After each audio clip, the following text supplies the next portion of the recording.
So let's move on to Amendment 2, limits on campaign contributions. Currently, Missouri, if I understand it, has no limits. None. None. Okay. Definitely none. We're a no-limit state. This would put a cap, $2,600 you could give to a particular candidate, $25,000 to a party, is that right? Yes. And again, Missouri's one of the only states. It's as wide open as you can get, right, in terms of campaign contributions right now?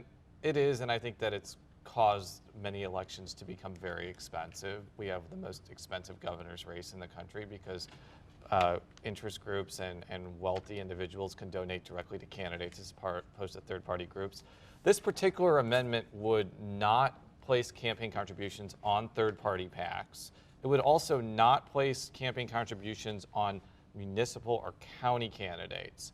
And both of those realities has caused some people, even proponents, to worry that crafty politicians are going to use those loopholes basically to raise large amounts of money, either indirectly or directly. But conversely, the proponents say you got to start somewhere. Right. Yeah, I mean, like Democrat Chris Koster, who actually used to be against campaign finance limits, has kind of been converted because Greitens has gotten some huge ones. About $2 million from a group called Sales for Truth. Nobody really knows who those donors were. And then most of Greitens' general election money is going through the Republican Governors Association, like $17 million. So about 90% of his money. So you don't, all those donors are giving money to that group, which are then giving it to him directly by writing checks.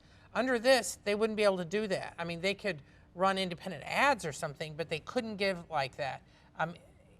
All the candidates would just be restricted to $2,600 each from a donor. Now, there, as Jason mentioned, there's going to be ways around it. They did it before, but some see this as a way to at least start to put the brakes on things. In the Citizens United case, for example, the argument was this is free speech. So if I've got $1 million, I ought to be able to give it to whomever I want. Yeah, and one thing I want to emphasize, this does not affect the Senate race or the congressional races. This only affects the state races, so which are, again, no donation limits, where there are federal ones in place, which is why the ads you're seeing in the Senate race are all from third parties and they're directly on TV because they can't give directly to Senate candidates. And most likely, if this ends up passing and being sustained after a likely court challenge, because there is going to be a court challenge over this, that's probably what Missouri's campaign finance system will resemble, the federal system.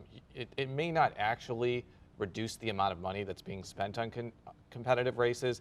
It'll just kind of change where the money is going. Would it be easier to track down for guys like you who want to? Well, possibly, but as Joe mentioned, we're seeing situations now where huge donations are coming to some of these candidates, and when you do look for the source of information, if they come at all, it's like some nondescript LLC. So the transparency that proponents of no donation limits promised back in 2008, it generally has been the reality, but not always, especially in major situations like this. And I think that this has a good chance of passing, but the bigger question is whether it will survive in court. Right, right. Would this, if it passes and goes into effect, put Missouri more in line with what other states do? More or less.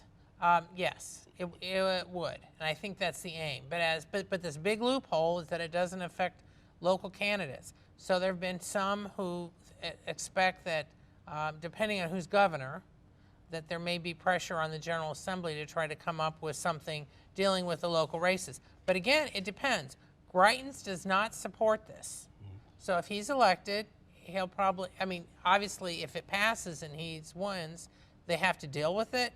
But you may not see a speedy General Assembly action as you might see if Koster wins, and only because he's a convert. Right, right. I mean, there are no white knights here. What Joe is talking about is there is a fear that if this goes into effect, a lot of candidates that want to run for state-based offices may run for city council, mayor, county commissioner, raise unlimited amounts of money, and either transfer the money to another race. It's not certain that you can do that yet. You can't.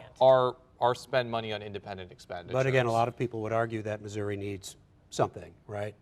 And as I say, this would be a place to start. Well, and you may see what happened in the 1990s where there was pressure early on to get campaign donation limits. There was actually a proposal. Roy Blunt actually was one of the big proponents. We're talking 92.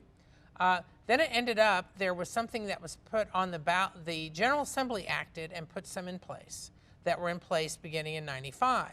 But in 94, the voters voted on even stricter limits, and that passed by about 70% of the vote. Then there was a court case that went on for years. I covered the Supreme Court deliberations on that, and that was in 1999. And Jay Nixon, who was then Attorney General, was arguing it. So we could see a case where we could have years of uncertainty even if it passes. Okay.